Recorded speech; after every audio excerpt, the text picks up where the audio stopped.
You know, I'm not typically one to seriously clown on a movie for being bad. Like, of course, I'll crack an Eternals joke here and there, or talk about the dumpster fires they'll be cooking at Netflix. But I've just come to understand after making more and more videos and watching more and more movies, the importance of just looking at these projects from both sides of the spectrum. Not only just looking at the objective quality saying, oh, this plot is really good, or oh, that shot was very well done, but also looking at the subjective aspects and just telling my brain to wrap it up because it's not going to be needed here. I mean, I think my most in-theater watched movie for 2022 wasn't something super profound like Nope, Everything Everywhere All at Once, or something super over-the-top high quality like Top Gun Maverick. I think it was like Bullet Train or like The Bad Guys, like it wasn't anything crazy. I say this all to tell you guys that I am now 100% certain when I say that Cocaine Bear legitimately robbed me out of a $15 movie ticket because that movie was just ugh. Cocaine Bear is a 2023 release very loosely based on some events taking place back in 1985 in which, you guessed it,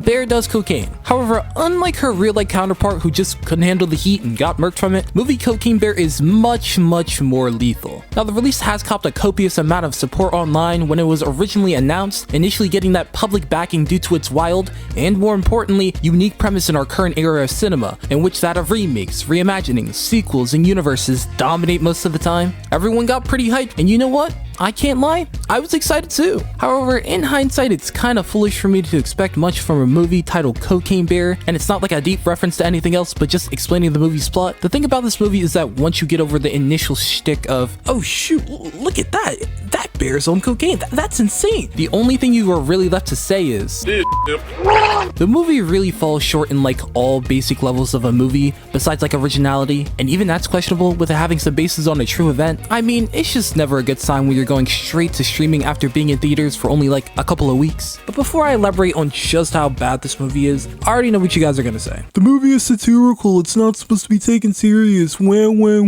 Like, come on guys, don't be that guy. Not this nigga.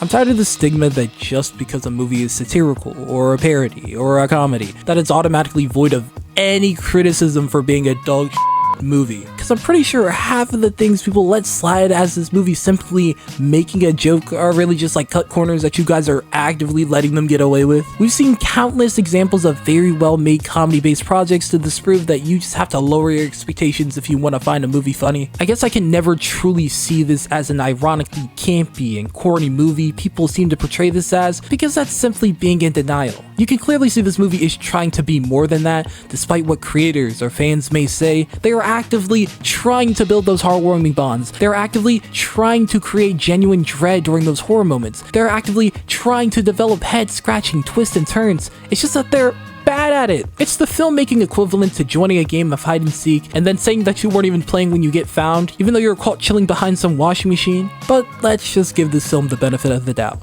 As like I mentioned before, you gotta look at it for its subjective enjoyment as well. And while that may help the movie, if we're being real here, it ain't helping that much. The comedy aspect was just way too questionable and hit or miss for me, especially if you're using it to justify the major shortcomings that are seen in almost every other aspect of this movie. Like, I'm sorry, sure, a bear sitting on a dude's face was kind of funny, but did we need to sit through an hour and 30 minutes of the plot willing itself across the finish line to get there? Because surprisingly, a bear on drugs was probably the least confusing thing about this movie. And I initially thought I was going crazy, because I was first under the impression that it would be a general consensus that this is a low quality project, but some people are hailing it like it's 8 or 9s out of 10, saying that they were laughing their guts out all movie and saying that this is movie of the year. I even waited a week or two and watched it a second time to try to see if I was tripping, and I don't know bro, I still don't see it. I'll just give it the highest benefit of the doubt and just label this as an extremely niche comedy, because it seems like most people are just getting intoxicated before going and find more comedy out of the goriness rather than the actual jokes, which I'm not 100% sure if the movie intended this at times, especially with how certain scenes were framed and how they seemingly actually tried building serious tension at times. But hey, you know, a win is a win. A lot of people that are upping this movie are also reusing the same Margo Martindale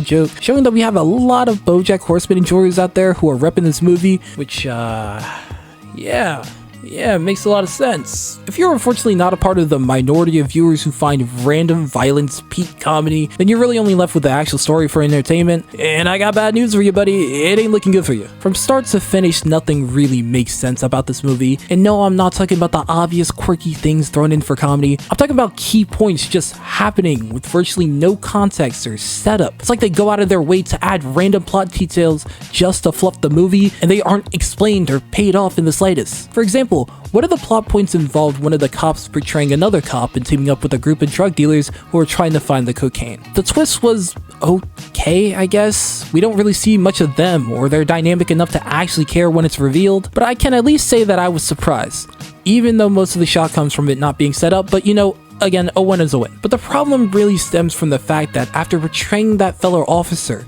and joining up with the dealers, showing this grand reveal, she sort of just leaves the group entirely 2 seconds later, meaning that she quite literally serves zero purpose to the plot other than them wanting to have a twist. And that's pretty much it. Decisions like this constantly plague the movie, and you can't just hide behind satire because it's not comically appealing in the slightest, just dumb. This movie even structurally made no sense at times, like this one scene where they literally have a flashback to a moment that, no exaggeration at all when I say, happened right before the scene that we were literally just watching. The excuse is that they had to edit certain scenes for the outright goriness, which is weird considering the stuff we do get is pretty vulgar, but even in this specific instance, there were just way better ways of handling it than just a flashback that can barely be called a flashback. Other than the gore, which was admittedly pretty good, it just seems like across the board, everything involved with this movie was subpar to decent at best. While having some talent, the acting was simply okay, with no one really having a breakout performance, mostly due to the writing. While the gore is good, any scene involving any sort of tension is pretty predictable and basic. They're pretty inconsistent about the dumbest things, with the bear having Sasuke level plot armor, and the plot itself can be summed up as a movie wanting to get from point A to point B, except they utterly refuse to explain or elaborate on anything that involves getting from point A to point B. Cocaine Bear gained traction for its absurd yet original plot at a time of sequels and remakes, yet fails in almost every other fundamental aspect as a movie, to the point that unless you have a pretty niche sense of humor, you really don't get much value outside of a sparse chuckle. They're even about to lose their golden ticket of originality when they drop Cocaine Shark in the coming years. I find it quite poetic that the first legitimate meme movie of this year is like a perfect combination of the two biggest meme movies of last year, and Morbius and the Minions Rise of Gru, in which it is getting the genuine eyes and support of the Minions, but is similar quality to Morbius. Except I think the absolute best thing to come from Cocaine Bear is the fact that it had a bigger presence at the Oscars than Nope, which is freaking hilarious. Cocaine Bear is a travesty masked in the facade of a satire. And to the creators of this movie, you are not different. You are not going against the grain. You are a coward wearing the facade of a revolutionary. if you guys made it this far, I would ask if you guys please like and subscribe to the channel. It only takes 2 seconds, but it would mean the world to me.